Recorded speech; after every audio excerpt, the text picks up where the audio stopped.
Welcome. I'm Butch Delaney, and I'm glad you're watching this lesson tonight. Tonight, we're covering intelligent design theory regarding the creation of the universe. This will be the last of our discussion of the beginnings of things.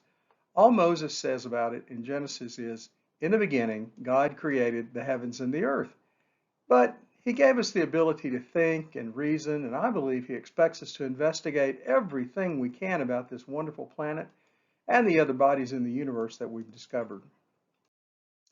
Beginning next week, we're going to start on the second half of the series as we come to a close on the various arguments that have been made for God's existence.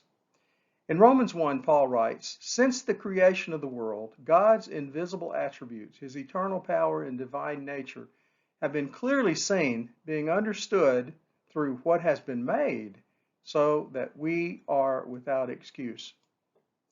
When you look at the vastness of the universe and all the heavenly bodies, it is amazing that God chose this tiny little inconsequential rock to be home to the human race. It is also interesting to note there is so much about the universe that we will never know. We've only explored a speck of the dust in perspective in this universe. We have so much more to learn. Now, if you've been watching these lessons, you know by now that I am a believer in a very old earth. I take scientists' understanding of things and try to find ways to reconcile them with the Bible. And so far, I've not run across much that resonates with me about the idea that the earth is only 4,000 to 6,000 years old, as many claim. Now, and while I believe it's possible it could be the case, I have a hard time with scientists describing the age of the universe to be very, very old. So the pseudoscientific findings I read from the Institute of Creation Research does little to persuade me that the universe is very young. Now, I respect that we all may have different feelings, and I'm confident that none of us have all of the answers. And that is the eternal nature of the pursuit of our attempt to understand God by understanding the wonderful planet we live on. What I do believe is that we all worship the same God, the God of Abraham, Isaac, and Jacob, the same God who did create this wonderful and amazing universe. Have you ever been to Mount Rushmore in South Dakota? It's just south of Rapid City in the Black Hills National Forest. I've never been there, but I would love to go there sometime. And I'll bet you if you went there, you never went around to the other side and saw what was behind it all. This is Canada's view. Just kidding. If you never went there before, if you never talked about it in school, if you never had friends who had been there, if you never knew it existed and you went there and witnessed it, would you automatically assume that it was created by natural forces like erosion, wind, rain, lightning, snow, and ice? No. You would imagine something so complex, something so specific, something so out of the ordinary that you may never have dreamed of. Something so majestic and accurate and huge could ever have been made by natural forces. There had to have been a designer. We deal with innovations every day, and we infer that there was a designer. In this case, John Borglum, an American sculptor, designed it and oversaw the work. And he was also associated with the Stone Mountain in Georgia, the statue of Union General Philip Sheridan in Washington, D.C., and a bust of Abraham Lincoln, which was exhibited in the White House by Theodore Roosevelt, and which is now held in the United States Capitol Crypt in Washington, D.C. What you may not know about him is that he was closely affiliated with Ku Klux Klan politics. Science had barely begun in the 1600s, and Johannes Kepler was an early astronomer. He was particularly interested in the moon, and he observed many depressions in the moon's surface and noticed that they were so specifically built and arranged that it almost looked intentional. He concluded these were built by the Endymionides, or moon people, as a defense of their cities and towns. And he reasoned they could not be natural consequences because of their design. They are artificial and produced by an architectural mind. And he went to his grave believing this. A few years later, we discovered they were caused by meteor hits on the moon. He looked at their arrangement, their location, the relationship to each other, and concluded they were some kind of barrier. Moon people were a common belief at the time. If you came into Victoria Harbor in British Columbia on a cruise ship and witnessed this arrangement of flowers, would you assume that they were placed there by nature? No. There had to be a floral designer who thought it up, measured it out, and directed the planting of hundreds of flowers to spell out welcome in big letters in the English language alphabet. And if you were driving in Georgia and you needed to take a rest break and you've never been to this place before, you never even heard of the national park there, when you got to the parking lot, you could look up and see this. Would you have thought this was created by natural forces like wind and rain and erosion?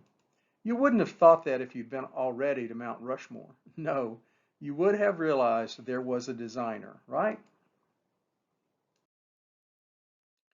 It's easy to see in all these cases that there had to be a designer. Things of this nature do not normally appear without being designed before they're created. Intelligent design, or ID, asks if you could look at the human species and possibly infer that the human species could have developed without a designer. ID deals with design in living things to infer that there is a God who designed it all. For years, there's been contention between scientists and creationists.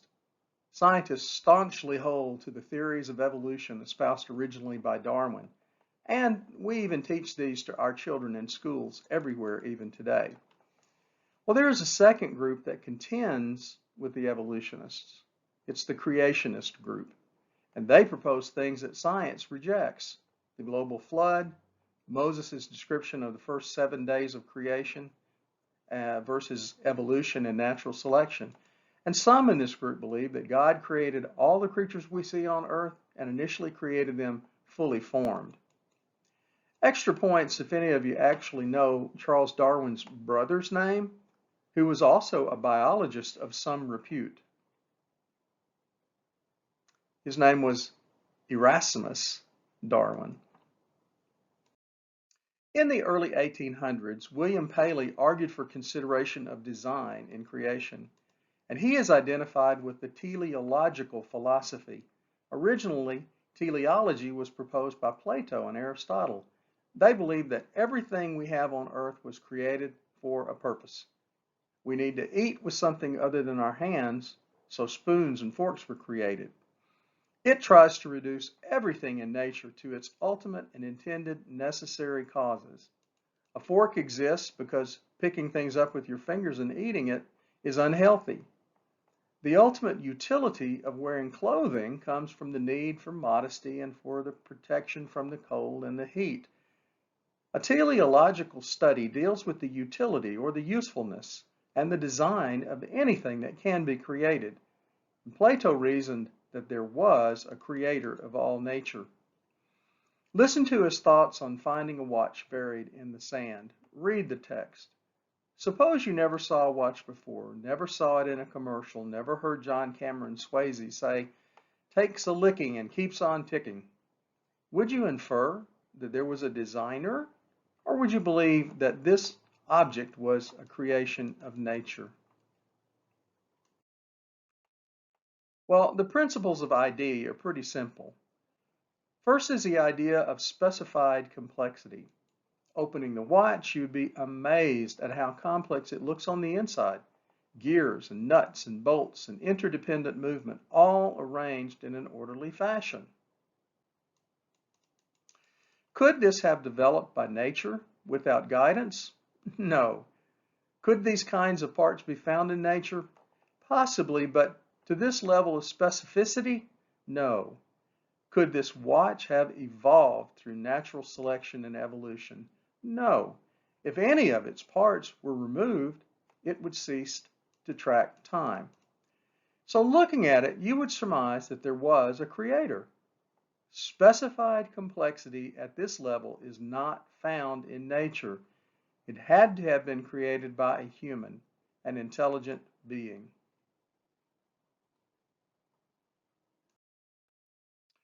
Any complex system has parts. If a system is complete and it is irreducibly complex, then it could not have been produced by evolution. So what does it mean to be irreducibly complex? Take the eyeball, for example. It's fairly complex, but is it irreducibly complex? In other words, would it cease to exist without all of its necessary parts working together? If you take out any part of it, and it would not work. If so, then it could not have been developed by evolution. Evolution could not have built an eye over successive improvements. It would not have been evolved. This is irreducible complexity. So we have two factors now, specified complexity and irreducible complexity. This is Darwin's take on irreducible complexity. If any complex organ exists which could not have been formed by tiny, slight modifications, the theory of evolution would break down. ID advocates claim that irreducibly complex systems in nature falsify the theory of evolution. They're examples of irreducibly complex organs in nature. So what is specified complexity? A pile of Scrabble tiles are complex. They each have a number and a letter, but they're not specified in this pile. Taking out any two of them out of the pile and putting them together makes them a bit more specified, but not complex. And only when you lay them out to make words do they become specified and complex. That is specified complexity. So here are some further examples. The first example to the left is specific. It's an F, but it is not complex. The second looks like words, but they're not. So it is complex, but not specified. And finally, a string of words, spaces, and commas make this a sonnet, which is very specified and complex. So this is what Michael Behe said. An irreducibly complex system is something so simple that all of its parts are required to work. If you take out any one of these four parts, the trap would not catch mice. Such a system, if found in nature, would be irreducibly complex and could not have developed through evolution. Are there examples of such irreducibly complex entities in nature? And why else develop this theory unless you knew that the answer was yes? Inside all of us at one time or another are these tiny electrical motors moving around. Electrical motors. They are very small bacteria. They have an electric motor with a stator, and it requires electricity to make it all move. The rings that surround it have positive and negative charges. The stators create electricity and causes the axle to move around, and this causes a rotor to turn.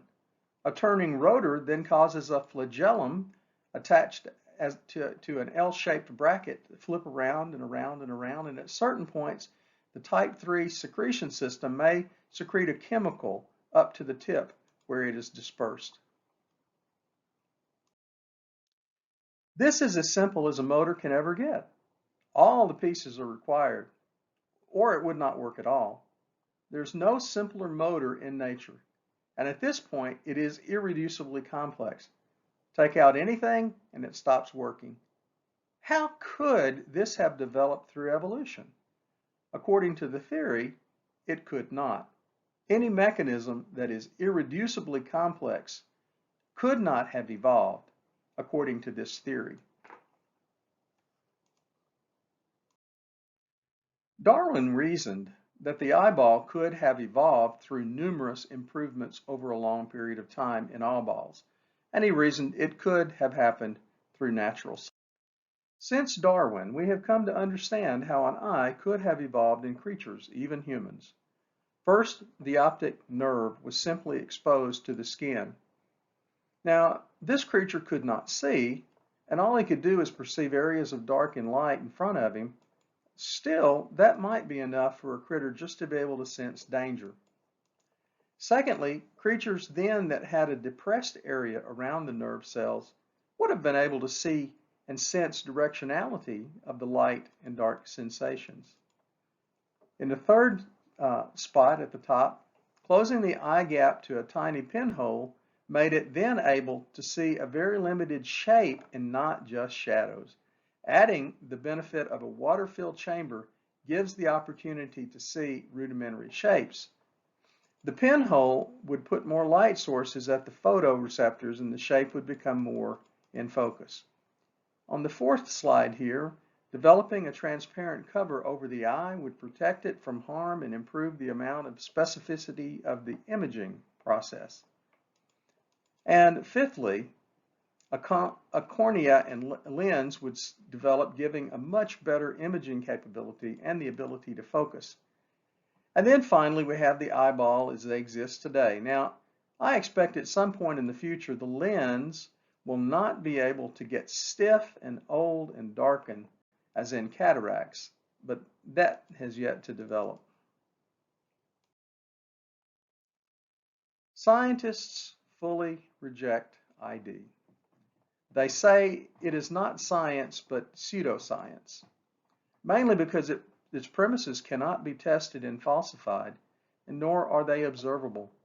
ID proponents went to the federal courts to argue that it should be allowed in school, and in 2005, ID was found to be a religious and creationist position, and it should not be covered in class. Since then, ID proponents have tried to remove God from the equation, but beneath it all, everyone understands that God is the intelligent designer, so it probably will never be allowed in public schools. The ID group developed a campaign to teach the controversy. So they wanted to use the ID court case as something to be taught in schools.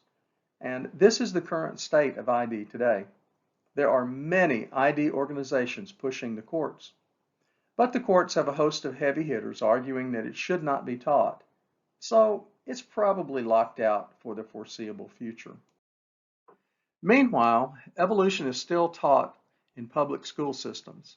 An undirected evolution, not God designed and not God directed. Public schools must only teach evolution. Now, private schools generally do teach evolution, but only because they feel their students need to know it if they're going to be successful in the job market. Most of them also teach Bible-based view of man being created without any prior evolutionary processes. Now, my take on it is this: evolution is accurate, man did evolve, undirected, without God's direction. Just as Darwin and friends suggest, we evolved from earlier species. And this is only possible because our God is beyond time. He knew that using an undirected force of nature would one day produce a man, a rational being, without his direct involvement. He knew it would take a very long time, but what is time to someone who is beyond time? Nothing. He knew that Adam and Eve would one day appear. He did not direct evolution in any way. That would be theistic evolution. He let things alone. And Darwin's ideas were on spot about what has been happening. We have evolved. So, let our children learn about education. Also, let them know about the Bible. At some point, God knew that His Son would come and be born among us and live and die for mankind. We can accept evolution if you think it through this way. However, it's hard to reconcile ID and science. ID is a theological form. It argues from the beginning the case for God. ID is not science. It is pseudoscience at best, and I sincerely believe it will never be allowed in schools.